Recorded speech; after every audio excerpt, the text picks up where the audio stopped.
Everyone who wants to play in India has realized they need to play with me. Hi, I'm Anjali Rao on board the private jet of Indian billionaire VIJAY MALYA as he invites us inside his lavish yet hectic life. He's dubbed the King of Good Times. The billionaire tycoon casts a long shadow in India with high-profile launches and lavish parties. VIJAY MALYA inherited an empire of different businesses at the tender age of 27. Streamlining the operation and founding the Kingfisher brand. Today, his holding company, United Breweries, is worth $5 billion. Internationally, he's best known for his beer and spirits companies, recently buying whiskey makers White and Mackay, but is expanding his aviation business fast. He launched the airline in 2005 and is already looking to move into long haul, with an order of 5 Airbus A380 Super Jumbos. We meet soon after he acquired Air Deccan, India's first budget carrier. Our journey begins aboard his private jet as he shuttles between meetings.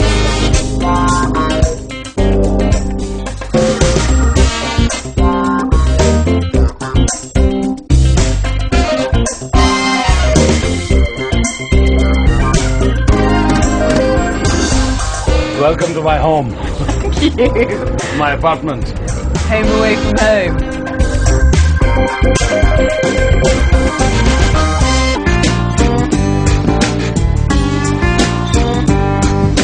The next part of our journey takes us into the heart of Kingfisher territory.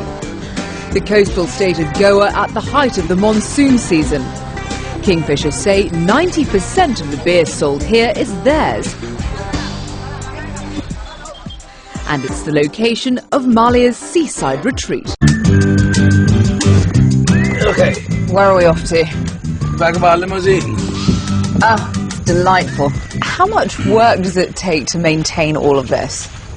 It takes a fair amount of work considering the lawns are so extensive. But fortunately, there are a lot of people in India who need jobs. And so I look at it as being a good opportunity to provide employment.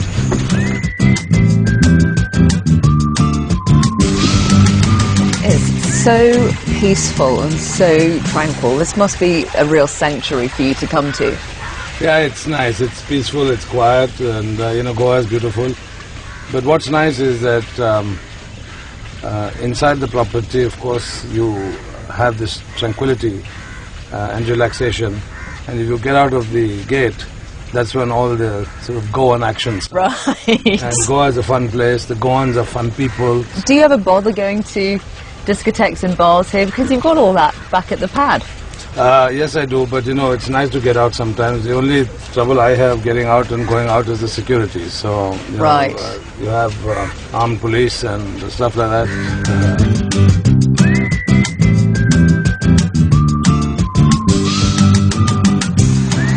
So would you look at that? It's another pool. How many pools do you have in this place?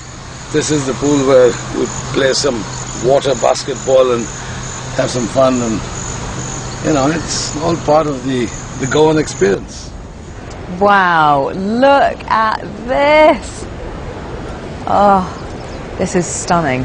You could just have a party out here, right? And I do. Nobody would have to go and traipse into the house. No, the New Year's party typically sort of has different groups, and this is a very popular place.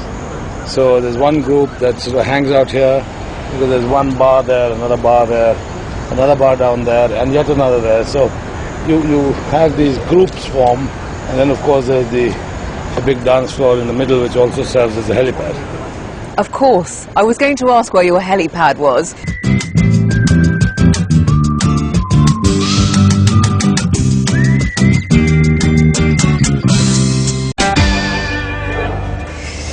So, VIJAY, apparently you once said that you wanted this house to make people go weak at the knees. Tell us a little bit about it. I'm definitely feeling shaky, and it's nothing to do with these heels. No, actually, this house has a lot of history to it, a lot of sentiment. When my father passed away in 1983, my grandmother was very distraught. That's the first time that I was told that our family temple was actually here in Goa. It was about 7 years ago that the chief priest of our temple here in Goa contacted me through my office and said that the deity that we worship as a family somehow wasn't pleased with me. Difficult for Westerners to believe this, and he came to Bangalore and said something very interesting. He says, "You were supposed to build your family home in Goa, which you haven't done." Having a family home is very sacred, very sacrosanct in our culture. This is probably the only property here in Goa that stretches from the main road all the way to the beach, and that explains why it's so long.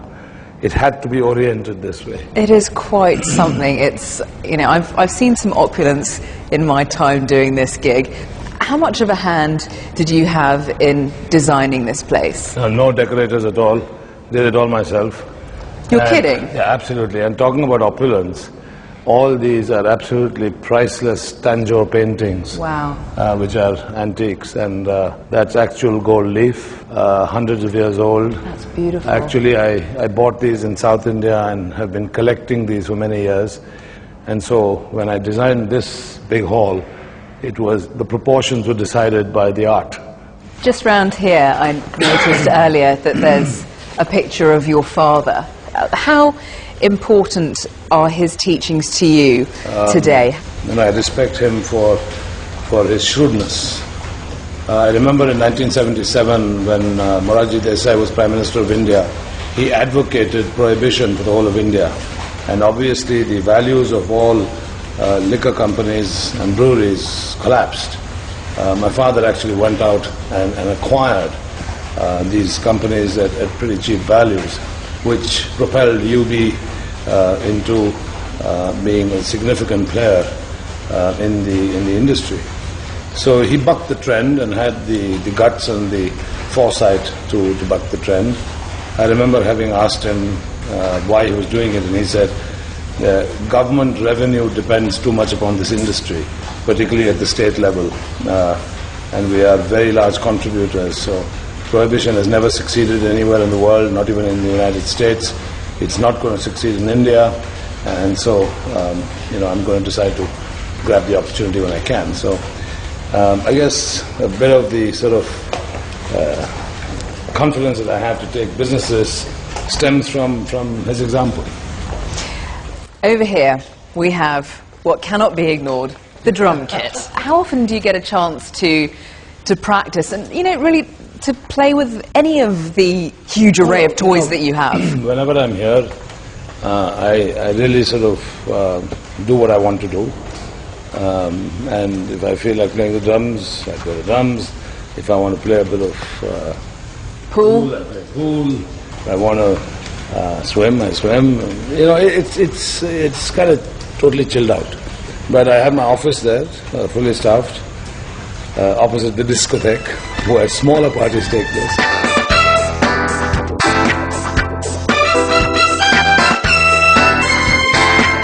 Two others watching